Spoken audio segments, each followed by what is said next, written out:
নমস্কার, আপনাদের সকলের প্রিয় অনুষ্ঠান সমস্যা ও সমাধান নিয়ে যথাসময়ে চলে এসেছি।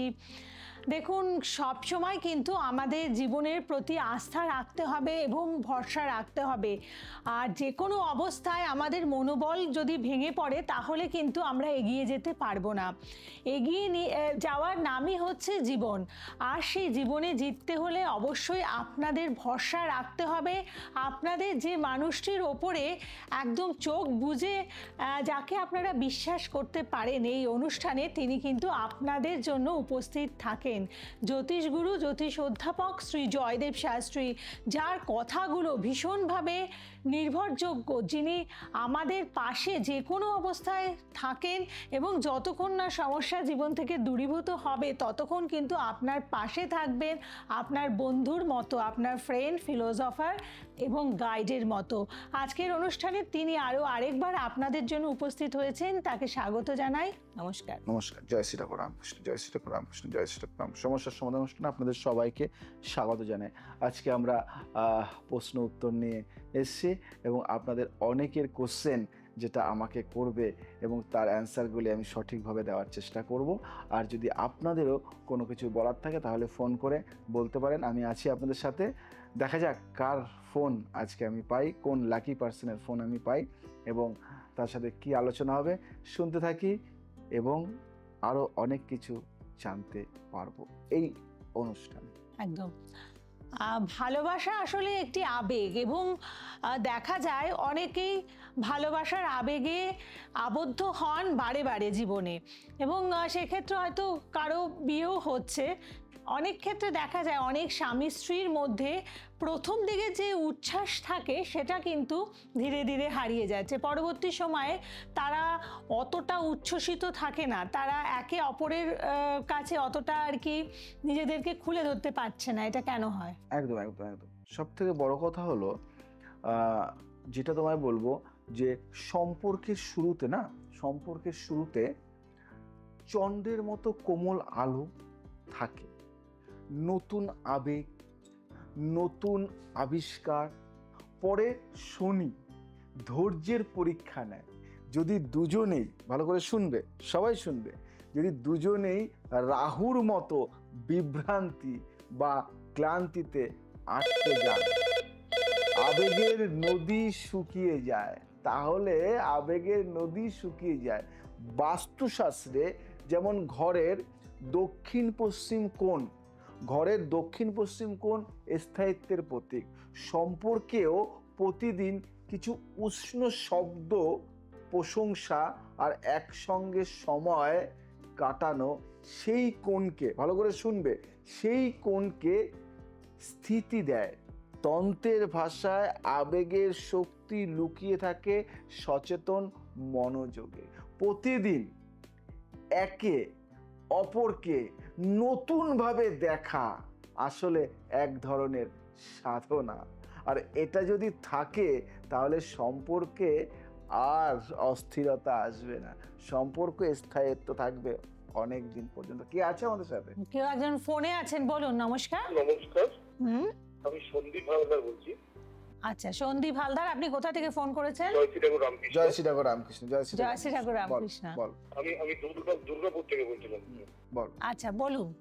একটু আমি দাদাকে প্রথমে বলি নমস্কার। দাদার মানে বলতে গেলে দাদার এমন কোনো দিন দাদার অনুষ্ঠান না দেখে আমি ওদের ঘর থেকে বেরাই।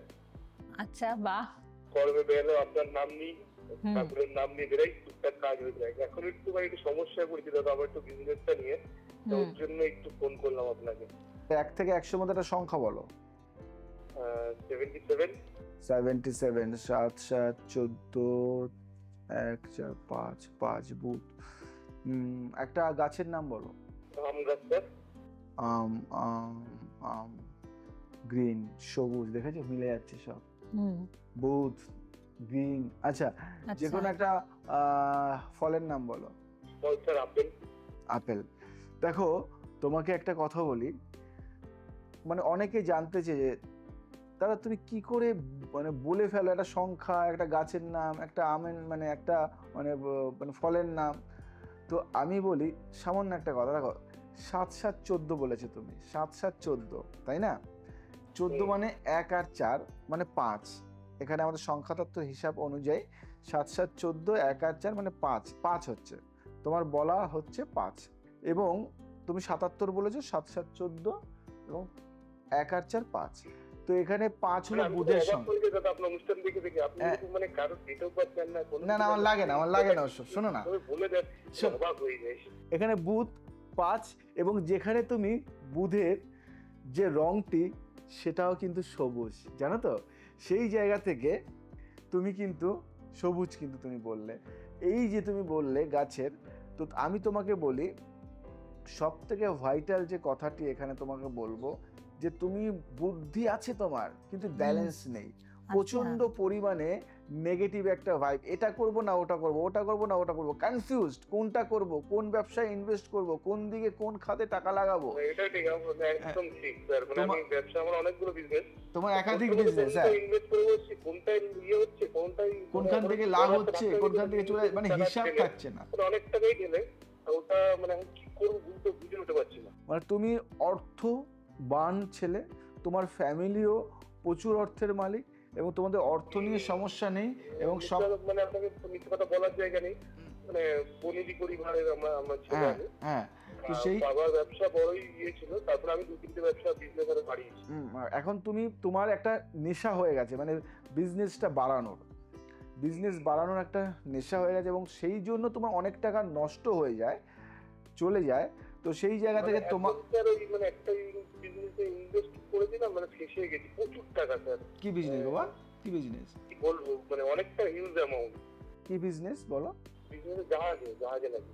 আচ্ছা আচ্ছা আচ্ছা, বুঝতে পেরেছি। দেখো তোমার জলজ, এখানে জল নেগেটিভ একটা ভাইব্রেশন দিচ্ছে। তো সেই জায়গা থেকে তোমাকে বলি চন্দ্রের নেগেটিভ একটা ভাইব্রেশন রয়েছে। আচ্ছা তুমি একটা সত্যি কথা বলো তো, তোমার কি কোনো নার্ভের কোনো সমস্যা আছে, কোনো নার্ভের কোনো প্রবলেম রয়েছে? হ্যাঁ হ্যাঁ হ্যাঁ, এটা ছোটবেলা থেকে আমার এই জিনিসটা ছোটবেলা আছে। তুমি এর জন্য কি ট্রিটমেন্ট করেছি, বিদেশেও পর্যন্ত গেছি, কিন্তু কোনোভাবে কোনো ইয়েটা, মানে যখন ট্রিটমেন্ট করে তখন ঠিক থাকে, তারপর আবার যেই কেসে। আচ্ছা তুমি একটা কাজ করো, তুমি না একটু মিট করো, তোমার সাথে অনেক কথা আছে, মানে বহু কিছু আমার বিচার্য বিষয় আছে এবং তোমাকে বলবো তুমি অনেক বড় হবে, সাকসেস, তুমি তো বড় আছো, সাকসেস পাবে। তোমার এই বিজনেসে ভুল ইনভেস্টমেন্টটা আর হবে না, ওখানে আমি ঠিক করব।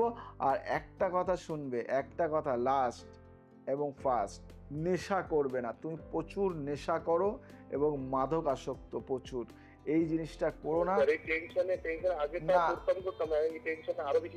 এখন করবে না, আমি একদম তোমায় বলবো। আপনি এটা কি করে বুঝছেন? মানে নার্ভের প্রবলেম আছে, তারপরে নেশায় আসক্ত, এই জায়গাগুলো। এখানে না দেখো, আমি তোমাকে বলি, এখানে একটা ক্যালকুলেশন, কি জানো তো, ম্যাজিক নয় কিন্তু, এটা একটা শাস্ত্র, এটা একটা বিদ্যা। এই যে বিজনেসটা কি, সে জাহাজের, মানে যেখানে মানে ইনভেস্ট, এটা কোথায়? জলে চলে, তাই না? জল, ওর জলের জায়গাটা সুইটেবল, মানে চন্দ্র নেগেটিভ ভাইব, চন্দ্রটা ওর জন্য সুইটেবল নয়। এখানে নার্ভ কাজ করছে, নার্ভের নেগেটিভ ভাইব, মানে এইগুলি আমাদের সব ক্যালকুলেশন থাকে, সব হিসাব। অনেকে ভাবে ম্যাজিক, অনেকে ভাবে অনেক কিছু ঠাকুরেরই, এইগুলি তো একটা সাধনার একটা ফল থাকে, এবং তবুও একটা ক্যালকুলেশন থাকে। আমি ক্যালকুলেশনটা ভালো বুঝি, ভালো পারি, মানে জ্যোতিষটা একটু বুঝি, যার জন্য সমস্যার সমাধান এবং বিচারটা খুব তাড়াতাড়ি হয়ে যায়।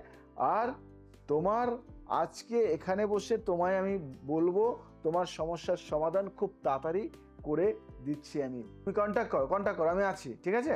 একদম, অবশ্যই করবেন। ঠিক আছে, আপনি ভালো থাকবেন। এবং সত্যি এক একটা ফোন আসে আর আমরা মানে নতুন করে অবাক হচ্ছি, আপনি এত সুন্দর করে তাদের ব্যাখ্যা করে দিচ্ছেন বা তাদের প্রেডিকশনটা করছেন। বহু কোম্পানির ব্যক্তিত্ব আমার কাছে আসে, বহু কোম্পানির ব্যক্তিত্বরা আসে, বহু সিইও আসে। তো বিভিন্ন কোম্পানির বিভিন্ন বিজনেস আছে। অনেকে যেমন ধরো একটা কোম্পানি, আমি নাম বলছি না, নাম বলাটা বারণ আছে, নাম বলবো না। একটা কোম্পানির মালিক, সে তার বিভিন্ন জায়গায় বিভিন্ন শিপ মাল যায় আর কি, শিপে মাল যায়, এবং তার শিপটা কিন্তু অনেকটাই বেস্ট আর কি। তার ওখানে অনেক কর্মচারী কাজ করে এবং আমাকে কিন্তু অনেক কিছু দেখতে হয়। তাদের একটা জাহাজে একটা মানে শুধু যে মানে জাহাজে মানুষ যায় তা নয়, যেমন আমাদের রেল ট্রেনে মালবাহী যেমন আছে না ট্রেন, সেরকম কিন্তু জাহাজও আছে, সেখানে শুধু তোমার ওই মানে মাল যাচ্ছে আর কি, মানে কোনো কিছু দ্রব্য তো এখান থেকে সেখানে যাচ্ছে। তো এরকম মালবাহী অনেক জাহাজ রয়েছে যেখানে প্যাসেঞ্জার নয়, শুধু জিনিসপত্রগুলো যাচ্ছে। সেরকম জাহাজে অনেক ধরনের সমস্যা দেখা দেয়, অনেক ধরনের বাস্তবগত সমস্যা। কোনো সময় দেখা গেল যে সেই জাহাজে মানে কারেন্টের কাজ করছে কোনো এমপ্লয়ি, সে একটা অ্যাক্সিডেন্ট হয়ে গেল। তো এরকম বহু, এবং সেই অ্যাক্সিডেন্ট হলো এবং সেখান থেকে ইন্স্যুরেন্স নিয়ে সমস্যা, সেই জাহাজের মালিক ফেসে যাওয়া, সেখান থেকে থানা পুলিশ কেস মানে অনেক কিছু থাকে, এবং সেখান থেকে সেই জাহাজের সমস্ত কিছু নষ্ট হয়ে যায়। এবং একটা জাহাজ দিয়ে বা একটা ট্রলার দিয়ে একটা ব্যক্তি 50টা করে, আবার সব কিছু বেচে কিনে একটা ট্রলারে ইনভেস্ট করে সেও কিন্তু নষ্ট হয়ে যায়। এরকম ব্যক্তিত্ব আছে, সব কিন্তু ঘোরের ফের। তাই তোমাদের সবাইকে বলবো, জয়দেব শাস্ত্রী বহু ব্যক্তিত্বদের দেখে যারা একটু আপার লেভেল রয়েছে, তারা কিন্তু সবসময় পয়সা অর্থর দিকে দেখে না, তারা দেখে সমস্যার সমাধান, সমস্যার সমাধান। আর জয়দেব শাস্ত্রী সমস্যার সমাধানটা করে সেইভাবে। তো একটা কথা আছে, আদার ব্যাপারে জাহাজের খোঁজ কে রাখে, এই কথাটা আমি এটা ভুল, আমি এটাকে ভুল মানি। আদার ব্যাপারে জাহাজের খবর রাখবে না তো কে রাখবে? ছোট থেকে বড় যদি ভাবনা না চিন্তা করে তাহলে কখনো বড় হতে পারে না। মানে বিন্দু বিন্দুতেই সিন্ধুর সৃষ্টি হবে। জয়দেব শাস্ত্রী আগে সাধারণ মানুষকে দেখতো। একটা সময় ছিল Jaidev Shastri free of cost দেখতো, কোনো পয়সা নিয়ে না, কোনো টাকা না, ফ্রি অফ কস্টে দেখতো। জয়দেব শাস্ত্রী ফ্রি অফ কস্টে দেখতো, বাড়িতে বসতো, লোক আসতো, একাধিক লোক আসতো, এবং ফ্রিতে শুধু দেখতাম না, তাদেরকে ফ্রিতে বসিয়ে তাদেরকে অনেক সময় অনেকে ভাড়া নিয়ে আসতো, যাওয়ার ভাড়া নেই, আমি ভাড়া দিয়ে দিতাম ছিল।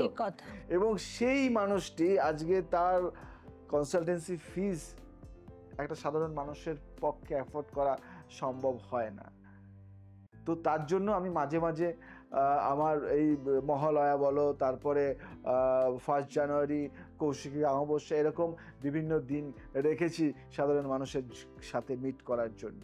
তো আমি বলি, আমি প্রফেশনাল একজন অ্যাস্ট্রোলজার, কনসালটেন্সি ফিজ নিই, এবং সেই ফিজটা নিয়ে, এটা আমার কাজ, এটা আমার জব, আমি জোর গলায় বলি যে এটা আমার কাজ, এটা আমার জব, এর জন্য আমি ফিজ নিই। আমি ক্যালকুলেশন করি এবং তার সমস্যার সমাধান করি, এবং সমস্যার সমাধান করে রেভিনিউ মানে চার্জটা আমি নিই।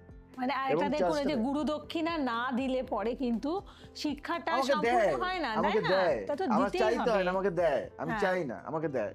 এবং জয়দেব শাস্ত্রী একটা কথাই বলে যে আমি চেয়ে নেব না, তোমরা দেবে ভালোবেসে, মানে এটাই। মানে এই যে আপনার মহানুভবতা আমরা বারে বারে জানতে পাচ্ছি, যে আজকে জানলাম আপনি আগে যখন দেখতেন কারো ফিজ নিতেন না, আর সেখান থেকে এটাই হচ্ছে উত্তরণ, মানুষের উত্তরণ। আজকে জয়দেব শাস্ত্রীকে ফিজ নিতে হয় না। আমি তো বলি, সবাইকে বলি যে জয়দেব শাস্ত্রী যা ক্রিয়া করছে, কাজ করে, জয়দেব শাস্ত্রী বৃদ্ধাশ্রম করেছে, মানে জীবন মানে যে এগিয়ে চলা, আপনি তার একটা জ্বলন্ত উদাহরণ। আমি তোমাকে একটা কথা বলি, জয়দেব শাস্ত্রী বৃদ্ধাশ্রম করছে, 51টা মা ওখানে থাকবে, এবার ওই 51টা মাকে রাখার জন্য চার্জ লাগে।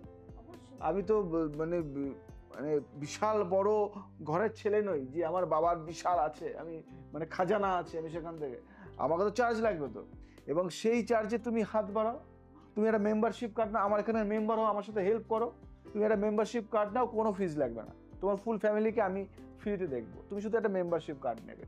তুমি মেম্বারশিপ কার্ডটা নিয়ে তুমি আমার এখানকার মেম্বার, তুমি আমার কাজে তুমি হেল্প করছো মানুষজনকে, তুমি মানুষদেরকে সাহায্য করছো। তার মানে কি, আমি জয়দেব শাস্ত্রী যে 51টি মাকে রাখে, যে প্রতিদিন ভোগ বিতরণ করে, প্রতিদিন অন্ন ভোগ বিতরণ করে, যে জয়দেব শাস্ত্রী খাদ্য ভ্যান তৈরি করেছে, খাদ্য নিয়ে যায় গরিব মানুষের পাশে, গরিবদের পাশে খাদ্য দেওয়া হয় তাদেরকে, যে জয়দেব শাস্ত্রী 51 মায়ের রূপ, সেই 51 মায়ের কাছে প্রতিটা মানুষ আসে এবং সেখান থেকে ফ্রিতে কিছু না কিছু জিনিস নিয়ে যায়। সেগুলো কি ফ্রি? আমি তো ফ্রিতে পাই না, আমাকে তো বানাতে হয় পয়সা দিয়ে, অর্থ দিয়ে, পরিশ্রম করে। আমি আজকালকার দিনে পাতা কিনতে, ফুল কিনতেও পয়সা লাগে। তো আমি যে কিছু জিনিস কিনে সেই জিনিসটা বানিয়ে দিই, সেই জিনিসটা বানিয়ে সেটা কোথায় যায়? সেটা যায় কোথায়? সেটা আমি মানুষের কাছে পৌঁছে দিই। কিসের জন্য দিই? যাতে তাদের ভালো হয়। তারা কেন আসে? ভালো হওয়ার জন্য। এই যে কাজগুলি, এই ক্রিয়াগুলির জন্য আপনি আমাকে হেল্প করুন, আপনি আমার এখানে মেম্বার হন, আমি সারা জীবন আপনার ফ্যামিলির দায়িত্ব নেব, সারা জীবন ফ্যামিলির দায়িত্ব, কোনো পয়সা লাগবে না। আমি বলি আমার কাজগুলির সাথে একটু হেল্প করুন। যার জন্য, যারা হেল্প করছে না, যারা তাদের কাজের জন্য আমার কাছে আসছে, কনসালটেন্সি ফিজ লাগবে, নেব, এবং সেই কনসালটেন্সি ফিজ নিয়ে আমি সব কিছু চালাচ্ছি, আমি অর্থ নিই এবং সেই অর্থের হিসাব নিয়ে সমস্ত কিছু করে কাজ চালাচ্ছি। যারা কিছু মানুষ আছে যে মানুষগুলি হেল্প করে, যে না বাবা তুমি এত কাজ করছো, তুমি এটা নিয়ে কিছু একটা হেল্প করো, তুমি মানুষদের পাশে দাঁড়াও, তাদের জন্য কোনো পয়সা লাগে না, সারা জীবন আমি তাদের পাশে আছি, যতটা করা দরকার।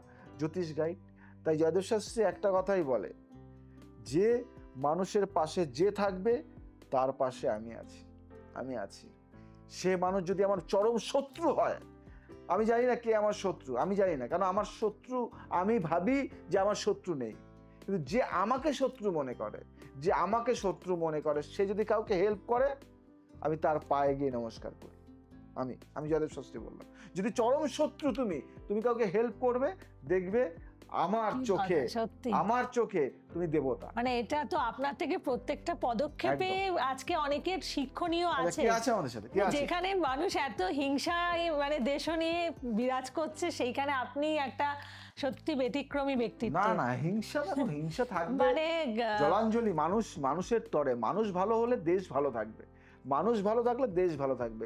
দেশ কখনো খারাপ হয় না, মানুষ খারাপ তাই দেশ খারাপ হবে। মানুষ ভালো, দেশ ভালো। তার জন্য দেশের দোষ দিই না, রাজনীতিবিদদের দোষ দিই না, নেতা মন্ত্রীকে দোষ দিই না, দোষ দিই নিজেকে। নিজে ভালো তো আমি অপরকে ভালো। আমরা মানুষ জাতি, আমরা সবাইকে খারাপ বলি, শুধু আমি ভালো, এটা ভুল। নিজে ভালো তো জগৎ ভালো। একদম। কে আছে আমাদের সাথে? কে আছেন বলুন। নমস্কার। হ্যালো, আমি মিথ্যা বলছিলাম ডায়মন্ড হাউস থেকে। হ্যাঁ বলুন। স্যার, আমি আমার একটু পারিবারিক সমস্যা নিয়ে আপনার সাথে কথা বলতে চাইছিলাম। আমার 4 বছরের বিবাহিত জীবন। আচ্ছা শোনো, খুব ভালোই ছিল, কিন্তু আমি মাস 6 হয়ে বুঝতে পারছি আমার হাজবেন্ড হয়তো ওর অফিসের কোনো কলিগের সাথে কোনো অ্যাফেয়ারে জড়িয়ে যাচ্ছি। আমাকে বলছে না, বাট ওর কাজকর্ম দেখে আমি বুঝতে পারছি। তো আমার কি করা উচিত, যদি আমাকে একটু সঠিক পরামর্শ দিবেন আপনি।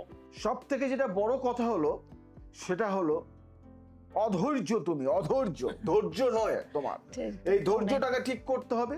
সবাইকে দোষ দিলে হবে না।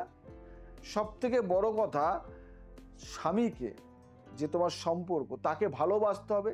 দেখবে সেই ব্যক্তির সবসময় তুমি দোষ ধরো, সন্দেহ করো, এবং তার যে কাজ, সেই কাজটাকে তুমি সম্মান করো না। তার কাজটাকে সম্মান করতে হবে, তাকে ভালোবাসতে হবে এবং তাকে নিজের করে নিতে হবে। তার দোষগুলিকে তোমাকে সংশোধন করতে হবে, তার গুণগুলিকে তোমাকে আরো বাড়াতে হবে, অ্যাপ্রিসিয়েট করতে হবে তার গুণগুলিকে, দোষগুলিকে সংশোধন করতে হবে। একজন স্বামী স্ত্রী মানে কি? একজন আর একজনের পরিপূরক। এবং যে স্ত্রী মানে কি? মানে অর্ধাঙ্গিনী, মানে অর্ধেক স্বামী অর্ধেক স্ত্রী, এরকম ব্যাপার থাকে। মানে একই অঙ্গে দুজনের বাস, তাই না? একই অঙ্গে দুজনের বাস, এরকম। তাই তুমি দেখবে, আমি 5টা কথা বলবো। 1 নম্বর কথা, তুমি খুব রেগে যাও, ঠিক না বল? তুমি খুব দোষ দাও, যে তুমি এটা করছো না, তুমি ওটা করো না, তুমি ওটা করো না, খুব দোষ দাও, ঠিক না বল? তুমি খুব সন্দেহ করো, তুমি শুধু সন্দেহ, তোমাকে সময় দেবে না, তোমার সাথে বেশি মানে বলবে না কথা, অন্যর সাথে সম্পর্ক, অন্যতে ফোনে বিজি, ব্যস্ত, খুব সন্দেহ করো, খুবই সন্দেহ করো সব সময়ের জন্য। তুমি হয়তো বলবে যে না এটা ঠিক, সন্দেহ না, কিন্তু তুমি সন্দেহ করো, ঠিক না ভুল? 4 নম্বর যেটা কথা বলবো, সেটা হলো তোমার মধ্যে ইগো প্রবলেমটা প্রচুর পরিমাণে রয়েছে, প্রচন্ড ইগো। যে ও ফোন করছে না, আমি করব না, ও আগে কেন ফোন করেনি, ওকে ফোন করতে হবে, আমি করব না পরে। এর যে জেদ ধরে রাখো, এবার ও করছে না কেন, এরকম একটা ইগো সমস্যা চলে, ঠিক না ভুল? 5 নম্বর কথা হলো, যেটা 5 নম্বর কথা, সেটা হলো যে তোমাদের দূরত্বটা অনেকটা বেশি, তোমাদের ডিস্টেন্সটা অনেকটা বেশি। তোমরা সঙ্গে খুব কম থাকো, আলাদা জায়গায় থাকো, ঠিক না ভুল? একদম। কি করে আমি বুঝলাম? সম্পর্ক এখান থেকেই তো নষ্ট হয়। এখানে তো কেতু শুক্র রাহুর নেগেটিভ একটা ভাইব্রেশন রয়েছে, বৃহস্পতি ভালো আছে তার জন্য তুমি কিন্তু অনেকটা সম্পর্ক টিকিয়ে রেখেছো, কিন্তু এখানে মঙ্গলের জায়গাটা নেগেটিভ রয়েছে, মঙ্গলের জায়গা থেকে সেই শক্তিটা পাচ্ছ না। এবং আমি ভাইব্রেশনে বলে দিচ্ছি, আমি ভাইব্রেশনে এখানে বসে তোমার ছক বিচার না করে, তোমার মাঙ্গলিক দোষ রয়েছে, মাঙ্গলিক, যার জন্য সম্পর্ক টেকে না, সম্পর্ক ভেঙে যায়, বিচ্ছেদ হয়ে যায়, এবং বিয়ে হলেও ডিভোর্স হয়ে যাওয়ার যোগ, আর সম্পর্ক না টেকার যোগ। একাধিক ভালোবাসা তোমার কিন্তু নষ্ট হয়ে গেছে, অনেক সম্পর্ক ভালোবাসা ছিল কিন্তু সেই প্রেম টেকেনি, সেই প্রেমও কিন্তু নষ্ট হয়ে গেছে, ঠিক না বল? একদম। তাহলে আমি কি সম্ভব? আমি কি আপনি তোমায় ভাবছেন কি করে আমি কি বলছেন? তোমায় ঠিক করতে পারবো কি পারবো না? Yes or no? অবশ্যই পারবেন স্যার, আপনার কাছে এই কারণেই আসা স্যার। আমি একদম। কিভাবে এর থেকে মুক্তি পেতে পারি? একদম, তুমি কন্ট্যাক্ট করো, তোমার সমস্যার সমাধান জয়দেব শাস্ত্রী করে দেবে, কথা দিলাম, ঠিক আছে? অবশ্যই স্যার, খুব শীঘ্রই আপনার সাথে খুব যোগাযোগ তাড়াতাড়ি আসো। একদম নিশ্চয়ই, আপনি ভালো থাকবেন। এবং দেখুন, এই যে আপনার প্রবলেমটা হচ্ছে, আপনি যোগাযোগ করলেন, এটাই বলবো আপনি একদম ঠিক ডিসিশন নিয়েছেন। এরকম যারা বিভিন্ন সমস্যায় রয়েছেন, সম্পর্কের সমস্যা, আপনার বাস্তু সমস্যা, আপনার সাংসারিক সমস্যা, যে কোনো সমস্যার জন্য সময় মতো আপনারা যদি যোগাযোগ করতে পারেন, নিশ্চয়ই আপনারা ভালো থাকবেন, সমস্যা আপনার জীবন থেকে কিন্তু অচিরেই দূর হয়ে যাবে। আচ্ছা, এবার আমি একটা কথা বলি, আপনি নিশ্চয়ই নারী স্বাধীনতায় বিশ্বাস করেন, মানে মায়েদের জন্য আপনি এত কিছু করছেন, এইভাবে তাদের পাশে আছেন। তো আমার প্রশ্নটা সেখানে যে কেন কখনো কখনো দেখা যায় যে স্বামীরা স্ত্রীর সাফল্যে অস্বস্তি বোধ করছেন? ইয়েস ইয়েস, খুব ভালো কোশ্চেন এখনো কিন্তু করেছো। আমাদের সমাজে এই একদম ব্যাপারগুলো একদম রয়েছে। একদম একদম, খুব ভালো কোশ্চেন। এটা এটা সচরাচর মানে করে না প্রশ্নটা এই করা হয় ধরনের না। কোশ্চেন। হ্যাঁ, সূর্য নেতৃত্বের প্রতীক, মানে রবি নেতৃত্বের প্রতীক, আর শুক্র সৃজনশীলতা ও মাধুর্যের। যখন সূর্য শুক্রের ভারসাম্য থাকে না, তখন এক পক্ষ মনে করে অন্যের আলো তার আলোকে ঢেকে দিচ্ছে। এটা মাথায় রাখবে, এই পয়েন্টটা মাথায় রাখবে যে অন্যের আলো তার আলোকে ঢেকে দিচ্ছে। কিন্তু তন্ত্রের দর্শনে শক্তি ও শিব দুটি ভিন্ন, শক্তি মিলেই পূর্ণতা আনে। বাস্তুর মতো সম্পর্কেও জায়গা ভাগ করে নেওয়া দরকার। প্রত্যেকের নিজের অর্জনকে, ভালো করে মাথায় রাখবে, প্রত্যেকের নিজের অর্জনকে সম্মান করলে সৌরশক্তি ও সৃজনশীল শক্তি একে অপরকে বাড়িয়ে দেয়, আর তাহলেই কিন্তু সব সম্পর্কের দৃঢ়তা থাকে। আমি যদি তোমার কৃতিত্ব বা তোমার সাকসেস আমি যদি নিতে না পারি, তাহলে আমি কিসের মানুষ? তাহলে আমার নিজের সাকসেস হবে না। এরকম হয়, অনেক ঘরে হয়, অনেক অনেক সংসারে হয়। মানে কাদের ক্ষেত্রে হয় খুব ভালো, আপনি এটা কিন্তু তুলে ধরলেন। একদম। তার আগে কে আছে আমাদের সাথে? কে আছে? নমস্কার। হ্যালো, নমস্কার। হ্যাঁ, কে বলছেন? নমস্কার গুরুজি, আমি হচ্ছে মনোরঞ্জন দাশগুপ্ত কথা বলছিলাম সব থেকে। হ্যাঁ, আচ্ছা। বলছি গুরুজি, আপনার আমি ভিডিও ইউটিউবে দেখছিলাম, সেখানে আপনি মহালয়ার দিন আপনি দীক্ষার জন্য দীক্ষা নেওয়ার কথা বলেছিলেন। আমি সত্যতা গুরুদেব, আমি আপনাকে অনেকদিন ফলো করি, আমি দীক্ষা নিতে চাই। তো আমি বুকিং সেক্টরে আপনাকে ফোন করেছিলাম, বাট কি করতে হবে, কি কি নিয়ে আসতে হবে ওনারা ঠিক মতো বলতে পারেন। আচ্ছা, আমি তোমাকে একটা কথা বলি, এই মহালয়ার দিন আর 1 জানুয়ারি এই দুটো দিন আমাদের এখানে দীক্ষার ব্যবস্থা হয়, কিন্তু ম্যাক্সিমাম ক্ষেত্রে দেখা যায় মহালয়ার দিন দীক্ষাটা নেওয়া হয়, কারণ আমার এখানে মহালয়ার দিন একটা শক্তি সঞ্চার হয় এবং এখানে মহালয়ার দিন দীক্ষার ব্যবস্থা, বহু ভক্ত শিষ্য আছে দীক্ষা নেয়। তো আমি তোমাকে বলবো মহালয়ার দিন দীক্ষা দেওয়া হয় এবং কিচ্ছু আনতে হয় না। তুমি নিরামিষ খেয়ে, আমিষ খাবে না, নিরামিষ খেয়ে শুদ্ধ মনে শুদ্ধ চিত্তে তুমি একটা ভালো পরিষ্কার জামা প্যান্ট পরে বা পরিষ্কার পোশাক পরে তুমি আসবে। নিজের হাতে 5 ফল 5 মিষ্টি, ভালো করে শোনো, 5 ফল 5 মিষ্টি, আর গুরু যাকে মানবে তাকে তোমার মন থেকে যেটা মনে হয় সেটা দিয়ে গুরু দক্ষিণা হিসাবে। সে 1 টাকা হোক বা একটা জামা হোক, একটা কাপড় হোক, যাই হোক না কেন, একটা যাই হোক, সেটা দিয়ে তুমি দীক্ষা গ্রহণ করবে। এখানে কোনো টাকা পয়সার দরকার হয় না। সেই জায়গা থেকে তোমায় বলি যে মন থেকে যেটা চায় সেটাই করবে। জাস্ট গুরু দক্ষিণা মন থেকে, যার যেমন মন তার তেমন জায়গা থেকে। কেউ 1 টাকা দেয়, কেউ 101 টাকা দেয়, কেউ 1000 টাকা দেয়, কেউ 10,000 টাকা দেয়, কেউ 1 লাখ টাকাও দেয়। আর একটা কথা বলছি, বলো। আমরা তো অনেকটা দূরে থাকি গুরুজি, এবার আমাদের পক্ষে তো আসা সম্ভব না। এবার আমার একটা মেয়ে আছে যার বয়স হচ্ছে 13 বছর, তো আমি কি ওকেও কি ওই দিনকে দীক্ষা দিতে পারবো গুরুজি? একদম 100%। ওই দিন যদি 1000 মানুষ দীক্ষা নেয়, 1000 মানুষকে দীক্ষা দেওয়া হবে। আচ্ছা, আমি তোমায় বলি, ওই দিন দীক্ষার ব্যবস্থা রয়েছে। 1000 মানুষ দীক্ষা নিলে 1000 মানুষকে দীক্ষা দেওয়া হবে। তো তোমাকে বলি, ওরকম বাধ্যবাধকতা আমাদের এখানে কিছু নেই, কোনো নিয়ম নেই। শুধু শুদ্ধ মনে আসবে। যদি সেই মানুষটি দীক্ষার জন্য, যদি সত্যিকারের তার দীক্ষার দরকার আছে, দীক্ষা নেওয়া যায় বা দীক্ষা দেওয়া যায় তাকে, তাহলে সেই মানুষটাকে দীক্ষা দেওয়া হবে নিশ্চয়ই। আর একটা কথা বলছি, মানে দীক্ষা নেওয়ার জন্য কোনো বয়স লাগে কি গুরুজি? না না না না, 8 থেকে 80 সবাই দীক্ষা নিতে পারে। মনের জ্ঞান, মনের অন্ধকারকে ঘুচিয়ে আলো জ্বালাবে। একটা অন্ধকার ঘর, সেই অন্ধকার ঘরের মধ্যে কোথায় নোংরা, কোথায় কি জঞ্জাল রয়েছে তুমি জানো না।